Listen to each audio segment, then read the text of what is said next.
जिसमें दूसरे दिवस की इस कथा में प्रवेश करने से पूर्व आप लोगों से निवेदन करूं, आज मौसम के कारण कथा थोड़ी विलंब से शुरू हो रही है। जितना भी समय हम कथा में बैठे, आपसी बातचीत बिल्कुल नहीं, माहौल भी शांत और मुख भी शांत, केवल प्रार्थना मुख में होना चाहिए। 8 बजे तक आप सभी अपने मोबाइल फोन वाइब्रेशन मोड पे लगा लीजिए और जिन लोगों को कथा के बीच में से उठकर किसी काम से जाना है वो पहले ही पीछे आसन लगाए।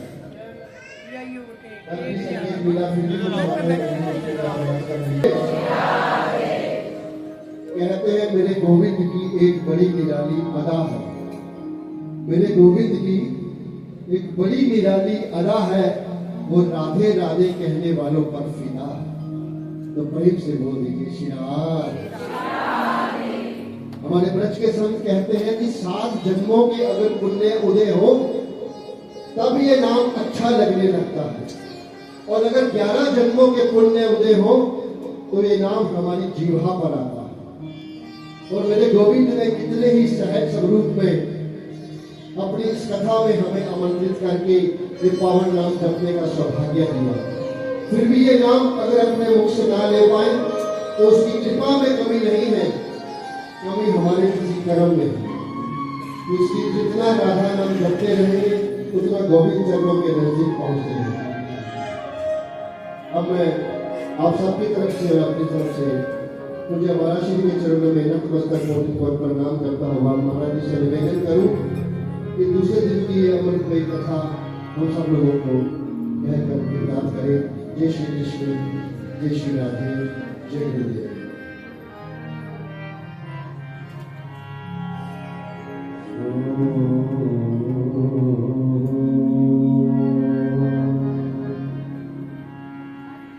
स्वस्ति श्री गणेशाय नमः, श्री सरस्वती नमः,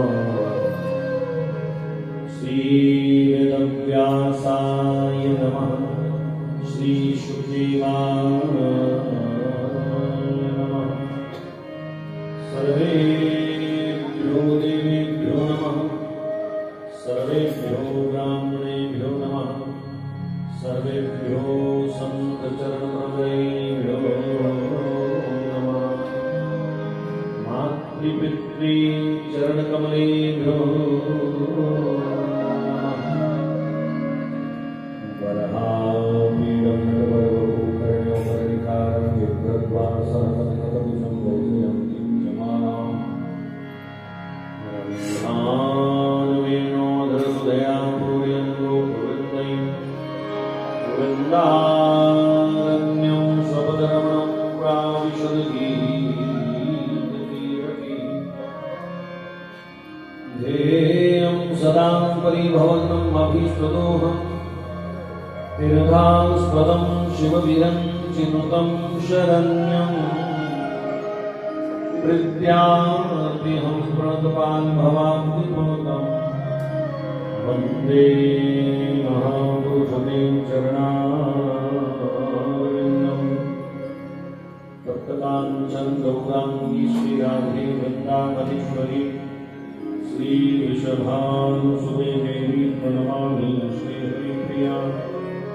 श्रीरामदूताय विद्महे वायुपुत्राय धीमहि तन्नः कपिः प्रचोदयात्। ॐ नमो भगवते वायुनन्दाय। भक्त भक्ति भगवन्त गुरु चतुर्नाम बपुए इनके पदवंदन किए नाशं विघ्न। जय हो ब्रजराज की बांसुरी की, गिरधारी की जय, बनवारी की जय जय, ललिता रंगरेणी विशाखा की जय, सुकुमारी श्री राधिका ब्रजलता कर बैठ के पल भर करो ब्रजरज मुख में डाल के सब बोलो श्री राधे, सब बोलो श्री राधे, सब बोलो श्री राधे। मुनीन्द्र वृंद वंदे योग किशोराय मुनीन्द्र वृंद योग किशोराय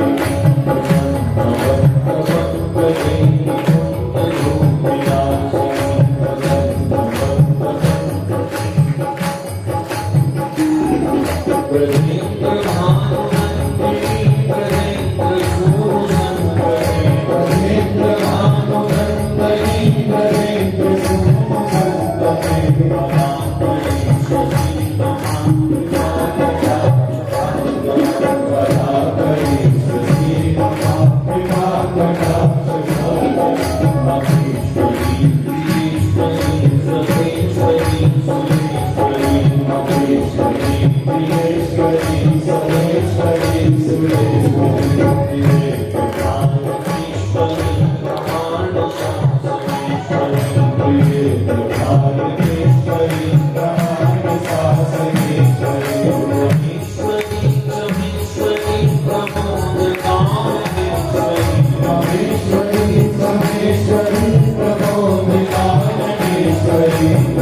बातें करो रस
देखो इन नैना को, देखो इन नैना को, तेरे सुनो श्री नित्य गोपाल की, तेरे सुनो श्री नित्य गोपाल की,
अपने इष्ट आराध्य की दिव्य प्यारी मूर्ति को विराजमान करके कथा रूप में भगवान राधा माधव का सब सुंदर दर्शन करें। और युगल सरकार को हम विराजमान कर बने हैं।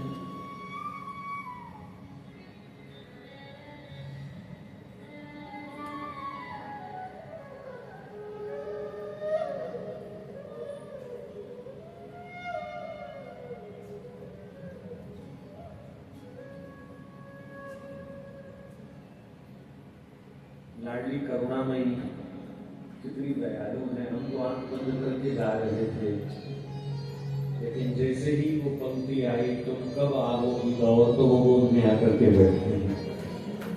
इससे और ऊपर करुणा भी क्या है।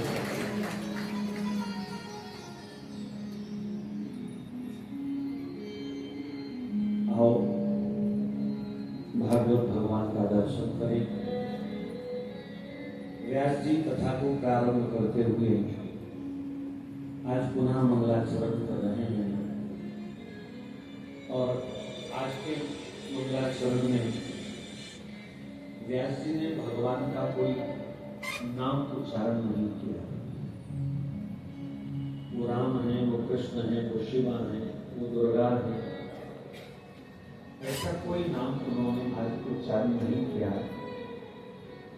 व्यास जी ने आज भगवान के उस सर्वमान्य सार्वभौम स्वरूप का दर्शन कराया। कहा भगवान सत्य हैं और उस सत्य स्वरूप भगवान को मैं अपनी बुद्धि में धारण करता हूं। धियो यो न प्रचोदयात्। बहुत सुंदर प्रेरणा है इस मंगलाचरण में। दिखने को बहुत कुछ दिख रहा है। 84 लाख योनियां हैं, अनंत ब्रह्मांड है, असंख्य सूर्य है, असंख्य चांद है। जिस पृथ्वी पर हम रहते हैं, इस पृथ्वी से भी 100 गुना पता नहीं कितनी और पृथ्वी है। लेकिन व्यास भगवान कहते हैं सब एक प्रपंच है, सब एक मात्र दिखावा है, वृषा कल्पना है। सब गोविंद का खेल है। तमाशे देखने के लिए उसने कई प्रकार के ये रंग बनाए, कई प्रकार के आकार बनाए। याद करो बचपन में जो गांव में पले होंगे, कहीं मिट्टी में खेले होंगे, अपना पैर नीचे रख करके ऊपर मिट्टी थाप देते थे, फिर धीरे से पैर निकाल देते थे, कहते मेरा घर बन गया मिट्टी का। और जैसे ही देखा घर से बुलावा आ गया है, कोई बुलाने आ गया है, तो जाते जाते पैर मार करके अपने घर को फिर तोड़ दिए, कोई दूसरा कब्जा न कर ले। आप ही बनाने वाले, आप ही मिटाने वाले, ये सब मिट्टी के खिलौने हैं, जान किसी में नहीं। 4 दिन के लिए ठाकुर जी ने सब में हवा भरी हुई है, खिलौने में चाबी भरी हुई है। और जब तक वो चाबी चल रही है, हम भी चलते फिरते दिखाई देंगे। जिस दिन उसने हवा निकाल दी, उसकी चाबी बंद हो गई, सब मिट्टी के खिलौने फिर मिट्टी में मिल गए। वृषा। तो पूछा गया महाराज फिर सत्य क्या है? बोले सत्य केवल भगवान है, सदा रहने वाले केवल भगवान है। मैं बुद्धि में उसी भगवान को धारण करूं। अगर भगवान सत्य है तो झूठ क्या है? अब ये बात पचाना थोड़ी मुश्किल है। भगवान के सिवा सब झूठ है। हम आप सब जो दिख रहा है सब ठाकुर जी के सिवा सब झूठ है। हमारे संसार में दुखी होने का, रोने का कारण एक ही है कि हमने झूठ को सत्य मान लिया। हमने झूठ में अपना चित्त फंसा दिया। हमने झूठ को स्वीकार कर लिया। और जब जब भी हम झूठ को स्वीकार करेंगे, जब जब भी हम झूठ को अपनी बुद्धि में स्थान देंगे, निश्चित रूप से केवल रोना हाथ आएगा और कुछ हाथ आने वाला नहीं। व्यास भगवान स्वयं प्रार्थना कर रहे हैं और हम सबको भी प्रेरणा दे रहे हैं। हम अपनी बुद्धि में केवल सत्य को धारण करें, केवल परमात्मा को धारण करें। यही हमारे जीवन का वास्तविक आधार है, यही हमारे सुख का, आनंद का मूल आधार है। उस सत्य को बुद्धि में धारण करना। व्यास जी आगे बढ़ते हुए 2 श्लोक में शुकदेव जी की वंदना भी करते हैं। एक श्लोक में उस वैरागी शुकदेव जी को प्रणाम किया। छोटी सी अवस्था के थे, कहाँ रहूंगा, कहाँ खाऊंगा, कहाँ सोऊंगा, कोई चिंता नहीं। हम कुछ समय के लिए भी घर से बाहर जाएं तो सबसे पहली टेंशन क्या होती है? रहना कहाँ। वृंदावन में जाएंगे तो सबसे पहला प्रश्न क्या है? रहना कहाँ, खाना कैसा होगा, बिजली की व्यवस्था कैसी। कितनी चिंताएं लेकर के हम भगवान से मिलने जाते हैं। श्री सुखदेव जी महाराज 8 वर्ष से कम आयु में 4 के थे कि 6 के थे कि 7 के थे, 8 के नहीं थे, घर छोड़ करके निकल गए। ऐसा परम वैराग श्री सुखदेव जी के मन में। किसके भरोसे? जिसने संसार में भेजा है वह सबकी व्यवस्था करता है। जब दांत ना थे तब दूध दिया, अब दांत दिए हैं तो अन्न भी नहीं है। ठाकुर जी की कृपा अगर कभी महसूस करनी हो तो एकांत में बैठ करके सोचो, अभी मेरा जन्म नहीं हुआ था तो ठाकुर जी को मेरी चिंता शुरू हो गई। मेरा जन्म नहीं हुआ था, ठाकुर जी ने मेरे बारे में सोचना शुरू कर दिया था। मेरी मां की छाती में मेरे आने से पहले ही उसने दूध पैदा कर दिया। इससे ज्यादा चिंता करने वाला कौन हो सकता है संसार में? इससे अधिक ध्यान कौन रख सकता है? तो इसी विश्वास के साथ श्री सुखदेव जी महाराज जो परम वैराग्यवान होकर के घर से निकले, व्यास जी ने उसकी वैराग्य की स्थिति को नमन करते हुए उन्हें प्रणाम किया है। प्रणाम रिश्तों को नहीं होता, रिश्ते में तो वो पुत्र है, और पुत्र को क्यों प्रणाम करे कोई? तो हमारी सनातन संस्कृति में प्रणाम किसी के ज्ञान को, किसी के वैराग्य को, किसी के भक्ति को, किसी के त्याग को, उस परम वैराग्य को श्री व्यास भगवान ने प्रणाम किया। सुखदेव जी को दूसरा प्रणाम करते हुए व्यास जी के मन में सुखदेव जी का कौन सा चेहरा है? जब वो परीक्षित को कथा सुना रहे थे तो उस सभा में श्री व्यास जी भी विराजमान है। व्यास जी टुकर टुकर अपने लाल जी का मुख देख रहे हैं। अरे ये वही छुटकू राम है जो घर छोड़ के भाग गया। आज कितनी कुशलता से, कितने धारा प्रवाह से, कितनी ज्ञान वैराग्य और भक्ति की ओतप्रोत चर्चा सुखदेव जी को सुना करके उसके समस्त भ्रम को, भय को दूर करने वाली इनकी अमोघ वाणी। ये मेरा छोटा सा पुत्र अब छोटा नहीं है। मुनिनाम परमम मुनि, गुरुनाम परमम गुरु। ये तो मुनियों में परम मुनि है, गुरुओं में परम गुरु है। तो ऐसे परम गुरु को, ऐसे परमहंस वृत्ति वाले महापुरुष को मैं प्रणाम करता हूँ, नमन करता हूँ। व्यास जी ने फिर तीसरा संबोधन हम सब भागवत श्रोताओं के लिए किया है। कथा श्रवण करने वालों, भगवान के सामने जाने वालों, तीर्थपुर जाने वालों, मंदिर जाने वालों, किसी भी प्रकार का भगवान से कपट का व्यवहार मत करो। तुम जैसे हो ना वैसे ही भगवान के सामने दिखावा मत करो, प्रपंच मत करो। भगवान को अच्छा बन करके दिखाना है।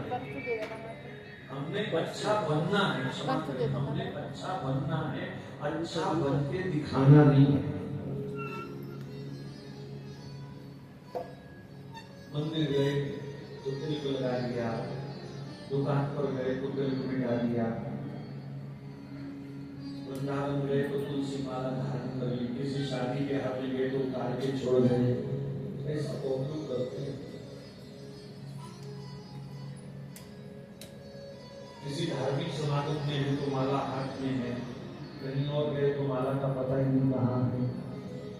ये जो हमारा दोगलापन है, सच कहूं ये हमें कहीं का नहीं छोड़ता।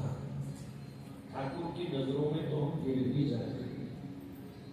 तो किसी भी प्रकार का दिखावा, जो सत्य है वो सदा रहना चाहिए। जो हमारा व्यवहार है भगवान के प्रति वो सदा एक जैसा रहना चाहिए। उसमें किसी भी प्रकार की बनावट की मिलावट नहीं होनी चाहिए। और दूसरा, व्यास जी का मुख्य एक संदेश है, क्या? भगवान से कुछ ना मांगे, कभी ना मांगे। भगवान से हम कभी ना मांगे, भगवान से भगवान को ही मांगे। भगवान से भगवान को ही मांगे। क्या मांगने में अधिक फायदा है कि ना मांगने में अधिक फायदा है? ये भी विचारणीय विषय है। अभी हम लुधियाना गए, बिल्कुल जी कथा कर रहे थे तो उन्होंने बड़ा सुंदर दृष्टांत दिया, मुझे अच्छा लगा, मैं सुना देता हूँ। 3 भिखारी अपनी गरीबी से तंग आ गए, तो वो राजा से मिलने गए। राजा ने भी कृपा करके उनको समझ लिया। राजा ने कहा चलो जो इच्छा है मांग लो। तो एक ने कहा महाराज मेरे पास रहने के लिए घर नहीं है, तो मुझे घर दे दो बनाकर, क्योंकि झोपड़ी बरसात में पानी गिरता है, 2 दाने भीख में मांग करके लाता हूँ, वो भी भीग जाते हैं, चूहे खा जाते हैं, कच्चा घर है, तो मेरा घर बना दो। राजा ने कहा ठीक है बना दो इसका घर। दूसरे से पूछा तुम्हें क्या चाहिए? बोले मेरे पास चलो टूटा फूटा थोड़ा घर तो है, लेकिन मेरे घर को जाने का जो रास्ता है बहुत खराब है, उसमें कंकड़ पत्थर कीचड़ सब कुछ है, रात बरात कभी घर आना तो बड़ी दिक्कत आती है, तो आप कृपा करके मेरी सड़क बनवा दीजिए, रास्ता बनवा दीजिए, आराम से पहुंच तो जाऊं। तो राजा ने तुरंत आदेश दिया इसकी सड़क बनवा। तीसरे से पूछा तुमको क्या चाहिए? तो तीसरे ने कहा महाराज सच कहूं मेरी जिंदगी की एक अभिलाषा है, मुझे कहने में डर लग रहा है कि मैं आपको कहूं कि ना कहूं, अरे आए हो तो कहो। तो उसने कहा राजन मैं चाहता हूं आप मेरे घर में सिर्फ एक बार अपने चरण रख लीजिए, आप मेरे घर में एक बार अपने चरण रख लीजिए। अब राजा वचनबद्ध थे तो उन्होंने कहा ठीक है हम तेरे घर आएंगे। तिथि तय हो गई, इस दिन हम उसके घर जाएंगे। अब मंत्री सब सोच में पड़ गए कि राजा उसके घर जाएंगे तो जरा देखे बैठने के लिए जगह भी है उसके घर में कि नहीं। तो जाकर के देखा टूटी सी झोपड़ी है, कोई चौकी नहीं, कोई पलंग नहीं, कोई सोफा नहीं। तो झटपट जल्दबाजी में उसका सुंदर मकान बनाया, उसमें सुंदर चौकी पलंग सोफा सब विराजमान किया, राजा बैठेगा था। फिर देखा बाहर की सड़क टूटी हुई, तो राजा का रथ इस सड़क से कैसे जाएगा?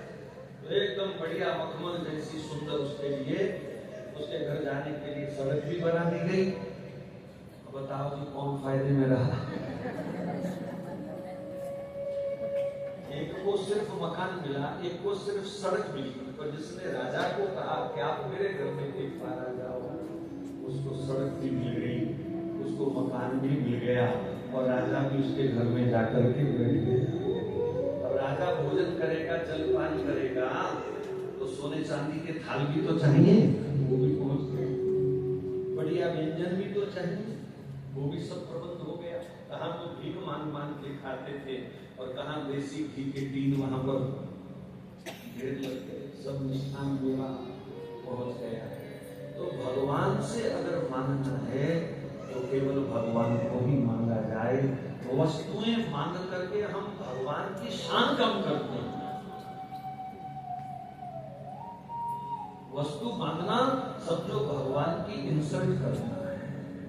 इतने बड़े भगवान, सर्वस्व भगवान, तो ये संसार की तुच्छ नश्वर चीजें हम उनसे मांगते हैं, ये कितनी घटिया सोच रहती है।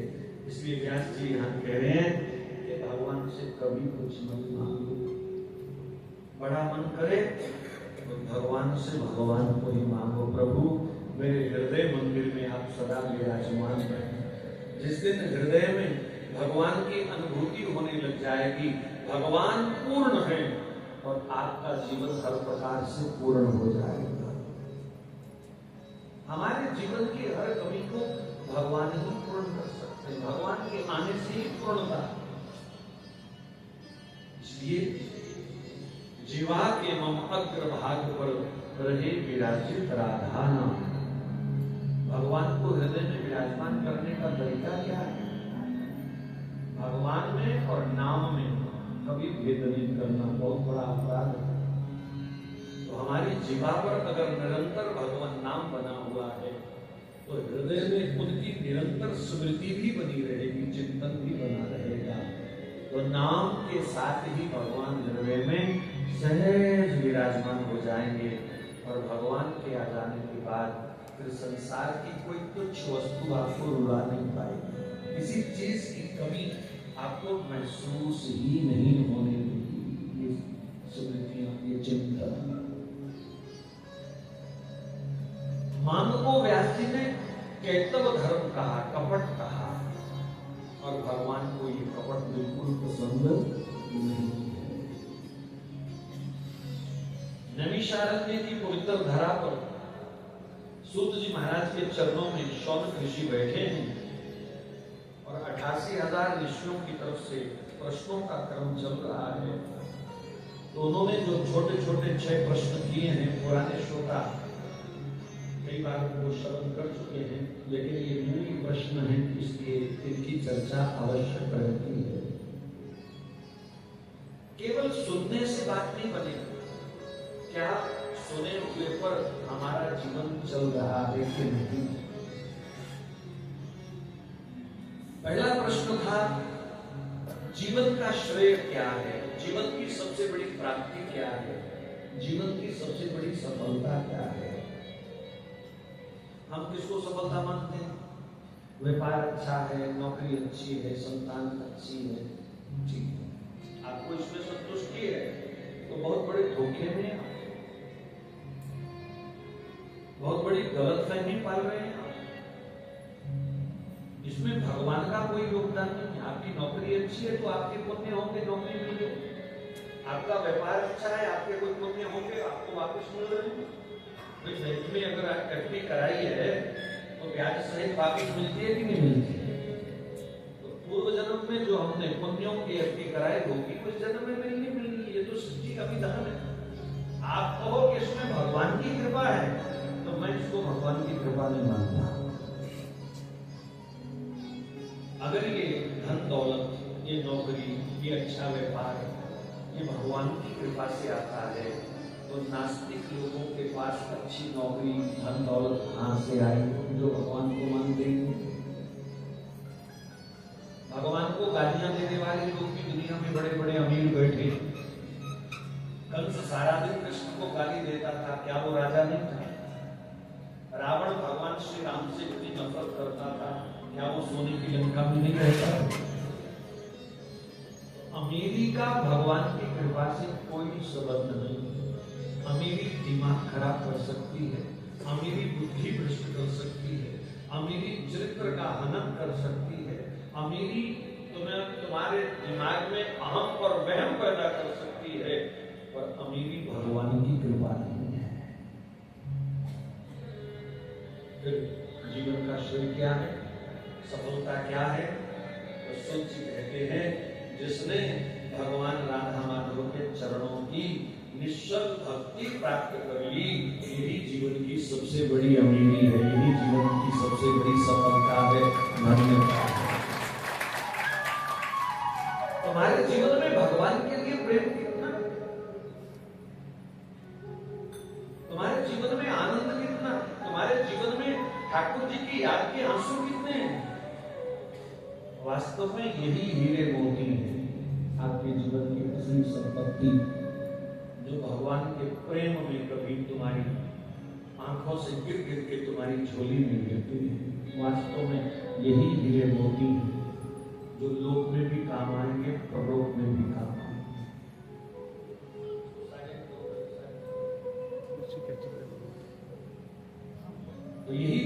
का श्रेय है। और दूसरा प्रश्न हम सबके लिए बहुत ही ज्यादा काम का, क्योंकि हमारी पकड़, हमारी दौड़ यहीं तक है, इससे आगे हम नहीं जा पाएंगे। वो प्रश्न था, गुरुजी इतने वेद, इतने शास्त्र, इतने पुराण, इतने उपनिषद, इतनी संतों की, रसिकों की वाणियां, जीवन में एक एक बार सबका कहीं दर्शन भी नहीं कर पाए, सब शास्त्रों को हम नहीं पढ़ पाएंगे। आपने तो व्यास जी के चरणों में बैठ करके सब शास्त्रों का मार्मिक अध्ययन किया है, सर्वांग पठन पाठन किया है, तो कृपा करके आप भी बताओ सब शास्त्रों का सार क्या है। तो सूत जी ने उत्तर दिया, सब शास्त्रों का सार भगवन नाम। सब शास्त्रों का सार आपको गुरुदेव के श्रीमुख से जो मंत्र मिला है, समझो यही सब शास्त्रों का।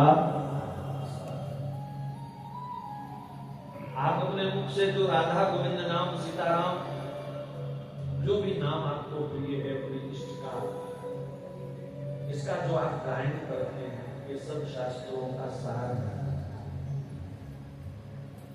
आपको शायद जीवन में कभी ऐसे महापुरुष मिल जाएं जो कभी पढ़ने नहीं गए, जो अपने हस्ताक्षर भी नहीं कर सकते, अंगूठा छाप है, आपने उनसे वार्ता कीजिए। ठाकुर जी की कृपा से ऐसे अनेक संतों का आपने दर्शन किया है अपने जीवन में। गुरु स्थान पर बचपन में ऐसे एक के संत आते थे जिनका पढ़ाई लिखाई से कोई मतलब नहीं, लेकिन पूरी रामचरित मानस उनको कंठस्थ है, गीता के सैकड़ों श्लोक उनको कंठस्थ है। सत्संग से ये सब उनको दिव्य भाव प्राप्त हो गया। किसके बल पर? नाम के बल पर। नाम ही परम धन है, नाम ही परम विद्या है, नाम ही परम साधन है, नाम ही साध्य है, नाम ही इष्ट है, नाम ही भगवान है। कभी पूजा छूट जाए तो चिंता मत करना, कभी तीर्थ छूट जाए तो चिंता मत करना, कभी दान पुण्य छूट जाए तो चिंता मत करना। चिंता उस दिन करना जिस दिन तुम्हारा नित्यनेम छूट जाए, जिस दिन नाम जप छूट जाए। चिंता का विषय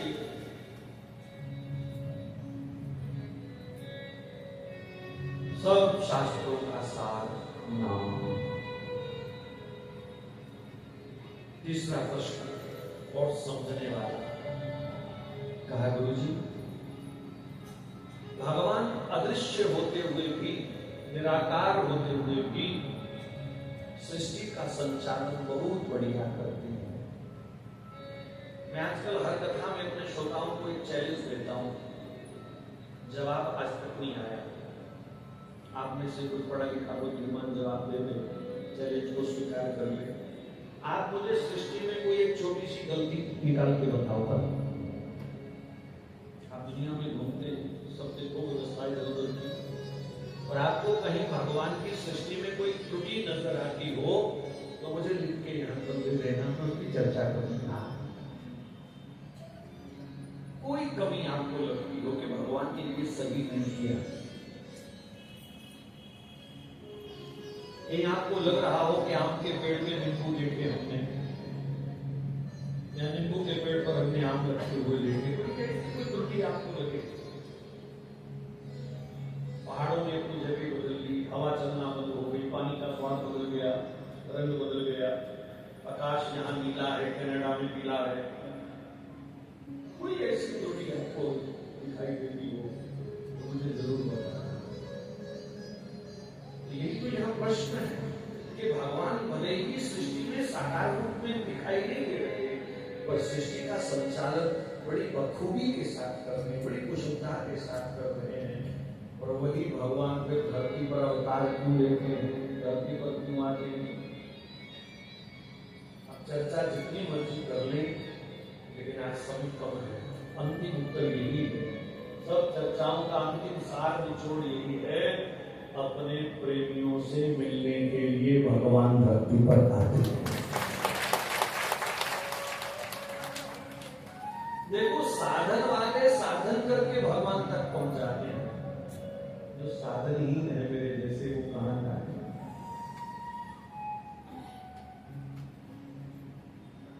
राजा अपने महल की अटारी पर बैठ करके ना सबसे मिलता था।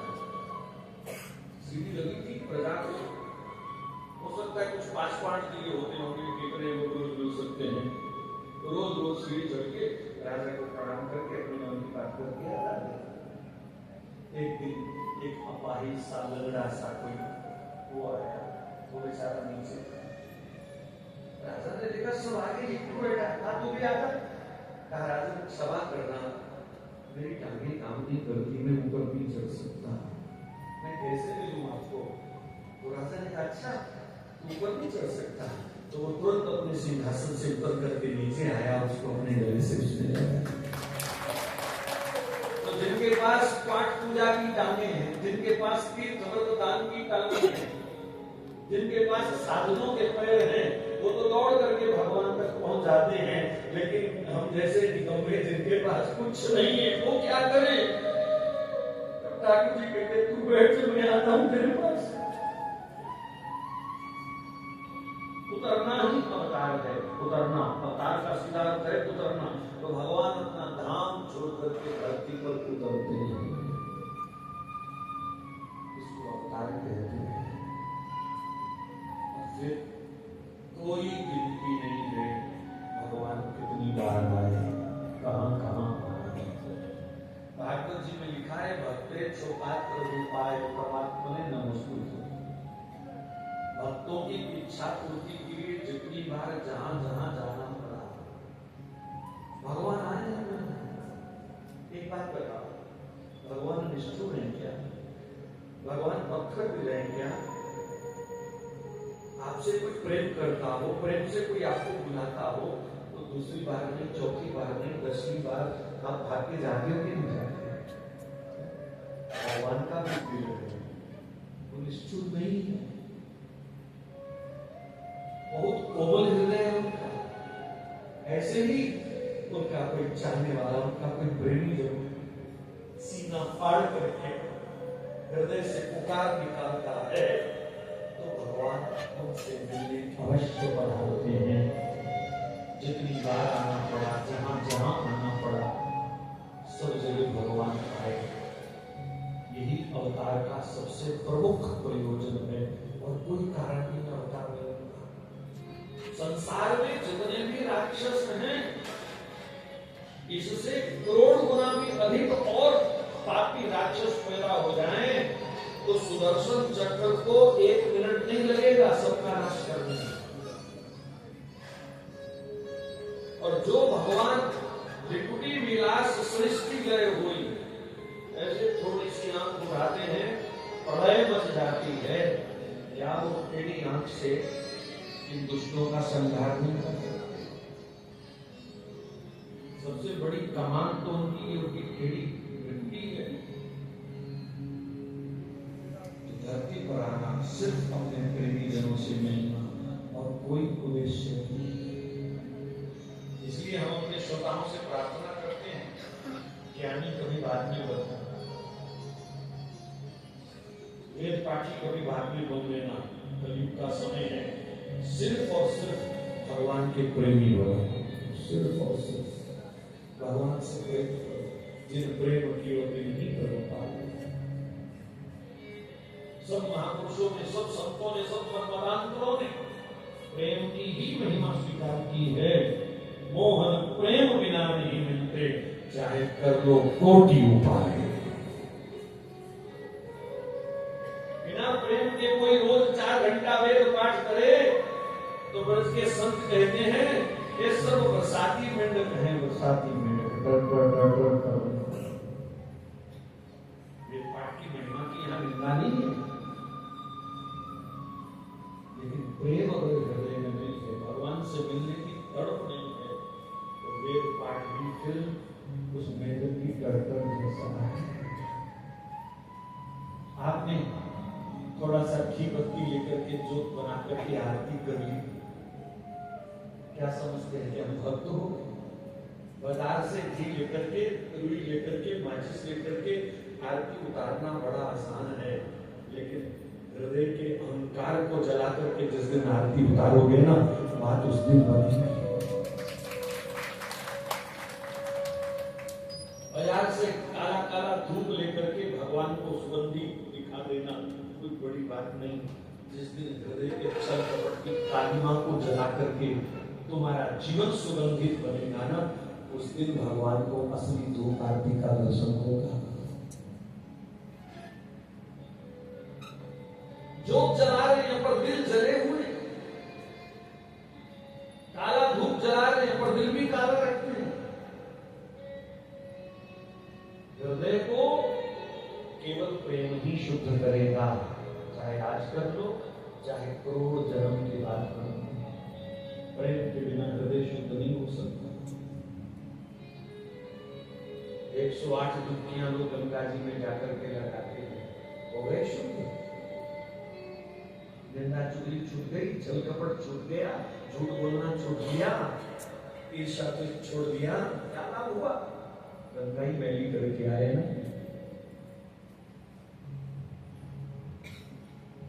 जिस दिन प्रेम में प्रेम अश्रु बिंदु से तुम स्नान करना शुरू करोगे ना, निश्चित रूप से उस दिन हृदय के सब विकार रह जाएंगे, दोष पाप सब रह जाएंगे।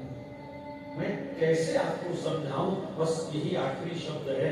प्रेम के बिना ना हृदय शुद्ध होगा, ना भाव शुद्ध होगा, ना पाठ शुद्ध होगा, ना पूजा शुद्ध होगी, ना आरती शुद्ध होगी, ना तीर्थ शुद्ध होगा, ना स्नान शुद्ध होगा। प्रेम, केवल प्रेम, क्योंकि राम ही केवल, केवल शब्द का प्रयोग किया है। राम ही केवल प्रेम प्यारा, जान ले जो जान हारा। हम समझते हैं कि धूप दीप नैवेद्य वस्त्र आभूषण ये उनको बहुत अच्छे लगते होंगे। नहीं, राम ही केवल प्रेम प्यारा, उन्हें केवल प्रेम प्यारा है भैया, उन्हें केवल प्रेम ही प्यारी है।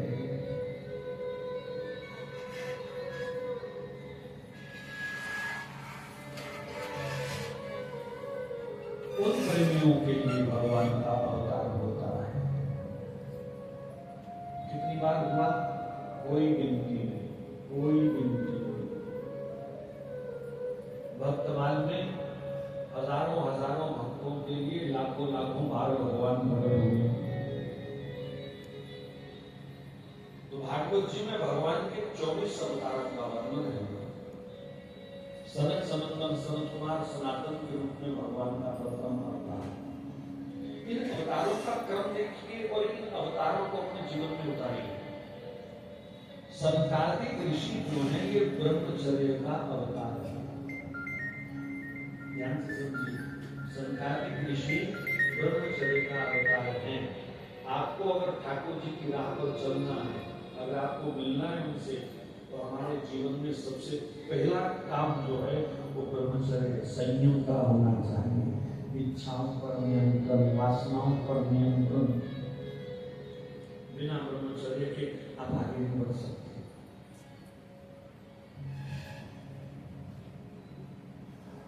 वर्तमान समय के लिए ये बहुत जरूरी है शब्द, क्योंकि जो हमारी आयु बढ़ती जा रही है, क्यों हमारी इच्छाएं बढ़ती जा रही है।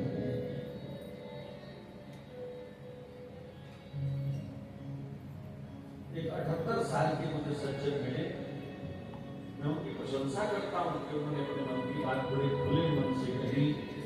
उन्होंने कहा मैं 78 साल का हो गया हूं, अभी तक भी मैं ब्रह्मचारी नहीं बन पा रहा, क्या करूं? मेरा संयम नहीं है इंद्रियों को। 78 साल। लेकिन बस इतनी याद रखना, इंद्रियों का कोई भी सुख केवल क्षणिक है। उदाहरण के लिए रसगुल्ला बहुत बढ़िया हो, बड़ा स्वादिष्ट हो, तो कितनी देर स्वाद है? जब तक वो जीवा पर है, नीचे जाते ही वो मल बन जाएगा। 2 मिनट बाद मान लो किसी को उल्टी आ जाए, वो रसगुल्ला बाहर आ जाए, खाने खाने की इच्छा होगी किसी को? झांकने की भी इच्छा नहीं।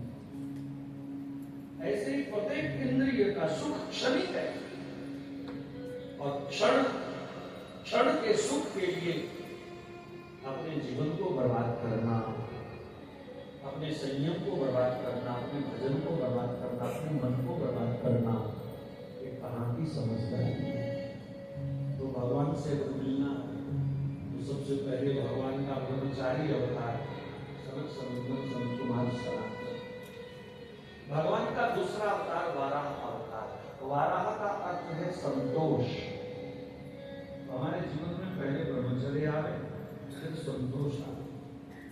भगवान का तीसरा अवतार श्री नारद जी के रूप में ब्रह्मचर्य और संतोष आवेगा तब भक्ति शुरू होगी। नहीं तो मंदिर में भी जाकर के प्रसाद पर नजर पड़ती रहेगी बार बार। मंदिर में भी जाकर के भंडारे की तरफ ध्यान रहेगा। और मैं इसका प्रमाण देता हूं, मंदिर में सबसे ज्यादा भीड़ किस दिन होती है? जिस दिन भंडारा होता है। हिंदुओं का इकट्ठ देखना हो तो कहां मिलेगा? भंडारे में।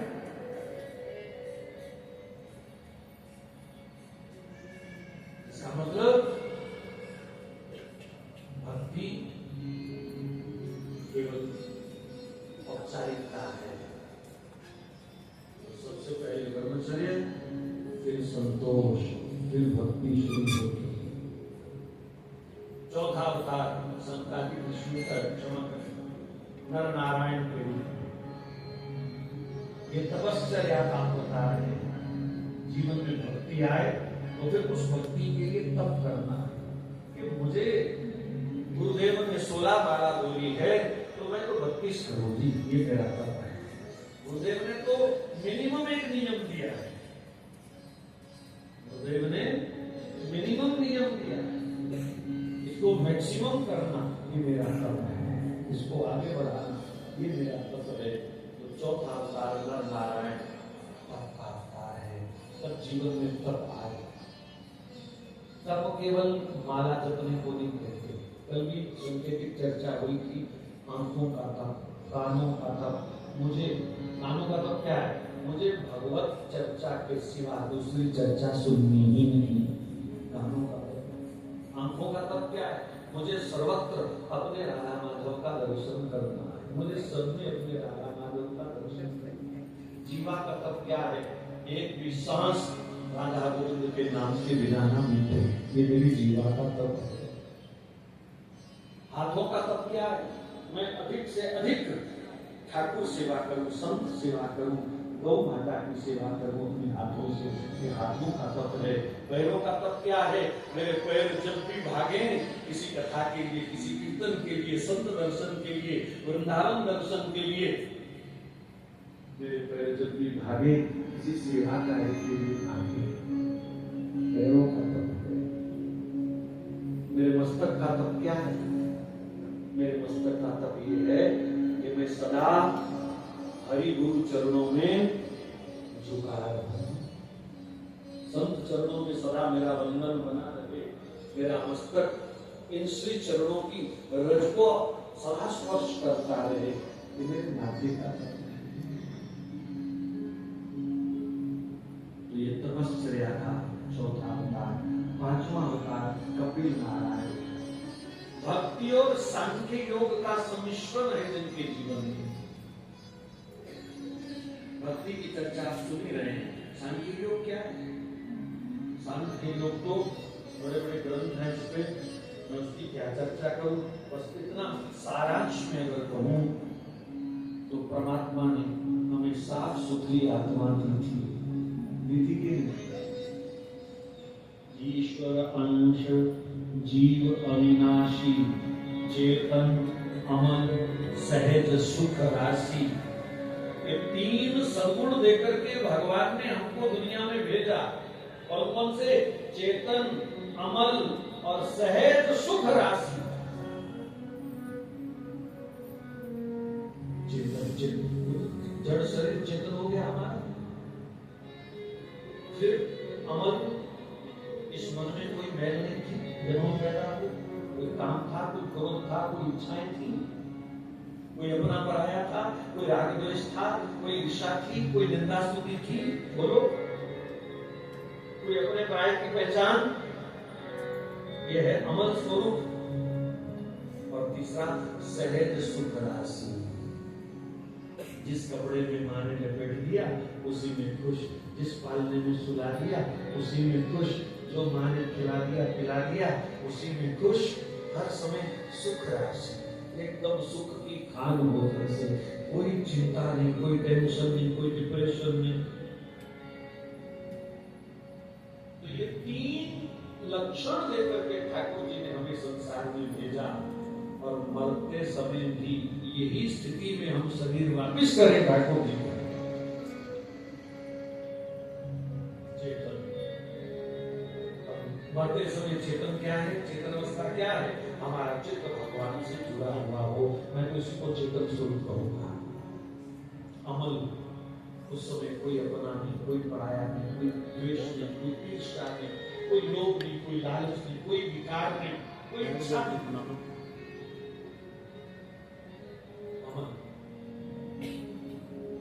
सहज सुख राशि, मरते समय एकदम चित्त निश्चिंत हो, एकदम सुखानुभूति हो, संतुष्टि हो, आनंद हो।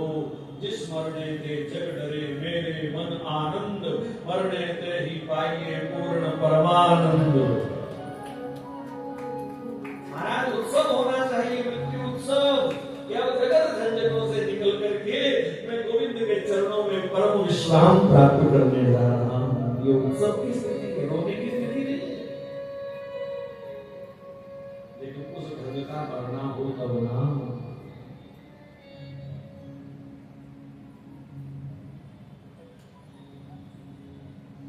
तो जड़ शरीर से चेतन आत्मा को निकाल करके उस परम पिता परमात्मा में पुनः वापिस लीन करना, यही सांख्य योग का सिद्धांत है। तो कपिल भगवान ने ये उपदेश दिया। भगवान का छठा अवतार दत्तात्रेय अवतार। दत्तात्रेय भगवान के जीवन में एक बात बड़ी प्रसिद्ध है कि उन्होंने 24 गुरु बनाए। गलत प्रचार है, 24 गुरु बनाए। 24 लोगों को गुरु माना, ये तो हम कह सकते हैं, लेकिन 24 गुरु बनाए। ये कुछ कलयुग के संत ऐसे हैं जिनको चेले बनाने का बड़ा शौक होता है ना, वो कहते हैं कोई बात नहीं, पहले दीक्षा लिए ले लो, दोबारा हमसे ले लो। दत्तात्रेय जी ने भी तो 24 बनाए थे। ऐसा दुष्प्रचार कुछ स्वार्थी लोग, गलत लोग करते हैं। 24 लोगों को गुरु माना उन्होंने, जहां से शिक्षा मिली उसे ग्रहण किया। शिक्षा किसकी? भगवत धाम की। सांप को गुरु बनाया। अब सांप ने कौन सा मंत्र दिया उनको बताओ? सांप को गुरु इसलिए बनाया कि एक सन्यासी को कभी भी अपने मठ मंदिर की चिंता नहीं करनी चाहिए। सांप कभी अपना घर नहीं बनाता, जहां जगह मिलती है वहीं घुस जाता है, अपना समय बिताया चला गया। तो भजनानंद की स्थिति जब आ जाए, सन्यास की स्थिति जीवन में आ जाए, विरक्ति की स्थिति जीवन में आ जाए, तो उस साधु को, सन्यासी को, उस भजनानंदी को ज्यादा मठ मंदिर के चक्कर में नहीं पड़ना चाहिए। जहां आसन बिछाने की जगह मिले, बैठ करके भजन करो और अगले दिन चलते। मधुमक्खी को गुरु बनाया। अब मधुमक्खी ने कौन सा मंत्र दिया उनको? जीव विज्ञान में मधुमक्खी शायद एक ऐसा जीव है जो सबसे अधिक दिन में सफर करता है, कई लाख किलोमीटर।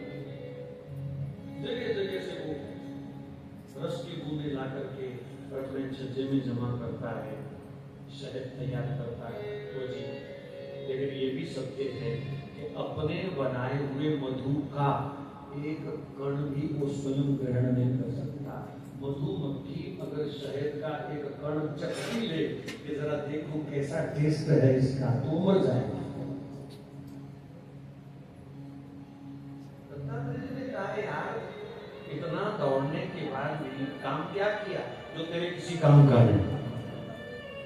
इतना दौड़ करके काम कौन सा किया जो तेरे किसी काम का नहीं है?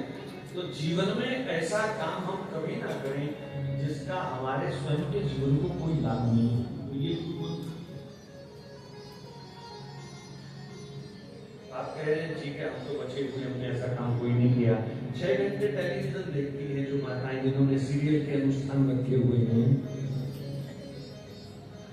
ये हमारे भाई 3-3 घंटे रात के 2-2 बजे तक क्रिकेट का मैच देखते हैं। मुझे बता दीजिए किसी को कोई लाभ हुआ हो तो? सारा समय अभी भी आपको मिल जाएंगे, घूम लीजिए। अगर मौसम साफ हुआ गांव में तो आप भी बहुत, कस्बों में शहरों में 6-6 घंटे ताश के पत्ते चलते हैं। तो रिटायर हो गए कि क्या करें, ताश खेलते रहते सारा दिन, पत्ते खेलते रहते सारा दिन।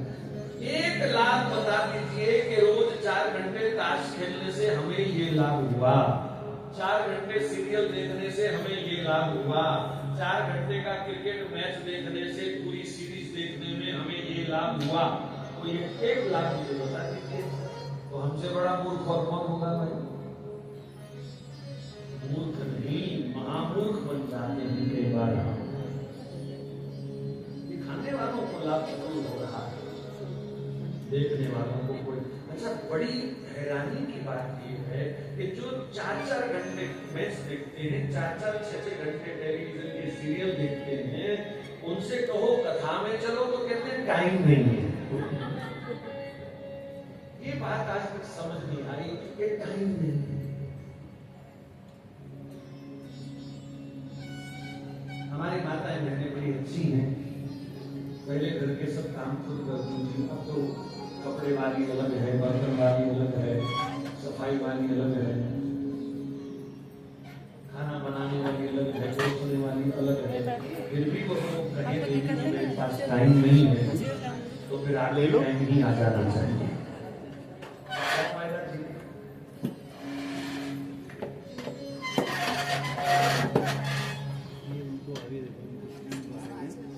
बाल कृष्ण भगवान इस प्रकार दत्तात्रेय जी ने, एक लड़की धान कूट रही थी, उसके हाथ में चूड़ियां थी दोनों तरफ। तो माँ की बहन आई मिल में, वो आपस में देर बाद मिली तो बातें कर रही थी। अब वो बातें कर रही थी, घर छोटा था तो वो धान कूट रही थी। पहले मशीन से तो चावल नहीं आते थे, घर में धान कूटा जाता था, उखल। अब उसकी छन छन छन छन छन छन छन छन। अब वो दोनों बहनें जो बात कर रही थी उनमें विरोध हो रहा था।